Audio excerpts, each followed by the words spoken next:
common list I have given of nursing diagnosis according to Nanda. ठीक है? So you will get some help how to make the nursing diagnosis in nursing care plan. Okay? I am giving one example. Suppose that patient came with a chief complaint of patient is saying that मुझे जो है urine pass नहीं हो रहा है ढंग से और मुझे जो है क्या हो रहा है, पेन हो रहा है, यूरिनेशन टाइम पेन हो रहा है. ओके, तो ये तो आपका चीफ कंप्लेंट हो गया. This is your chief complaint, but you have to convert this in medical terms. ठीक है, then only your nursing diagnosis will be complete. Okay, तो सपोज दैट पेशेंट को यहाँ पर यूरिन में प्रॉब्लम हो रहा था, यूरिन पास नहीं हो रहा है क्लियर. ठीक है, और उसको पेन भी हो रहा है. ठीक, तो यहाँ आपका बनेगा यूरिन रिटेंशन विद डायसूरिया. ठीक है, यूरिन रिटेंशन विद डायसूरिया, क्योंकि इसको पेशेंट को दोनों चीज है, रिटेंशन भी हो रहा है और प्लस पेन भी हो रहा है, इसलिए. ठीक है, अब आपने इतनी चीज पेशेंट के लिए बोली है, तो उससे रिलेटेड क्या है, मतलब इसका संबंध क्या है किससे. तो रिलेटेड टू नेवर चेंज, वो आपको एज इट इज लिखना पड़ेगा. ठीक है, तो यहाँ पर हो सकता है you have to check medical diagnosis also which is prepared by the doctor.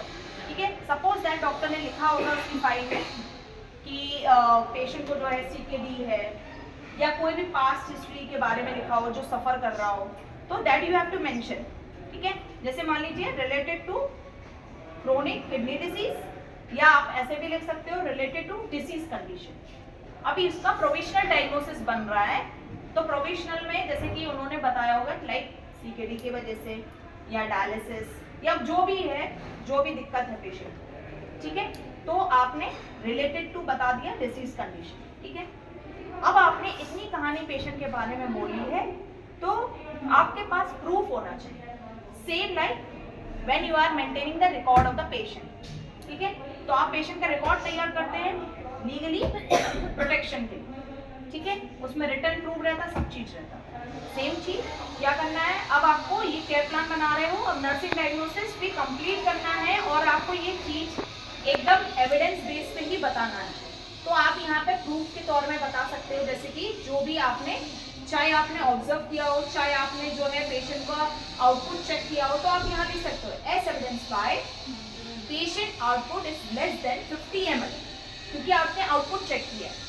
ठीक है, या पेशेंट वर्बलाइजेशन, क्योंकि पेशेंट बोला. तो ये सब आपके पास में एविडेंस है.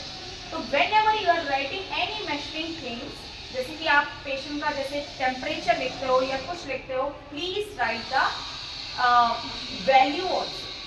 ठीक है, जैसे कि पेशेंट को अगर फीवर लिख रहे हो, हाइपरथर्मिया लिख रहा है, तो जरूर उसका आपको टेम्परेचर लिखना पड़ेगा. जैसे आपने यूरिन रिटेंशन यहाँ बताया है, तो आपने भी कुछ ऑब्जर्व किया होगा, या तो पेशेंट के ही ऊपर पूरा डिपेंड नहीं हो जाएंगे ना, क्योंकि हमारा सब्जेक्टिव और objective both data is there ना इन नर्सिंग केयर प्लान.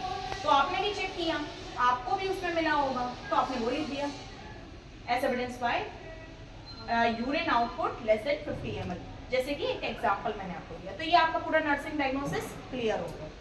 ठीक है, सेम लाइक एक और one example I am giving you. Patient आया ब्रीथिंग डिफिकल्टी करके, ये चीफ कंप्लेन होगी.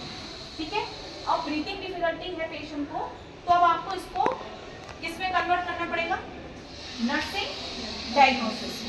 अब जब आप नर्सिंग डायग्नोसिस में मतलब कन्वर्ट करोगे, तो मेडिकल टर्म्स का यूज करना है.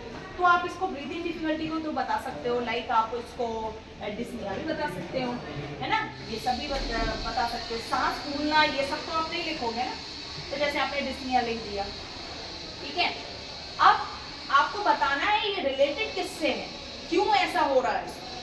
तो हो सकता है अगर आप पेशेंट का मेडिकल डायग्नोसिस देखोगे जो कि डॉक्टर ने बना दिया है, उसमें शायद लिखा हो निमोनिया हो.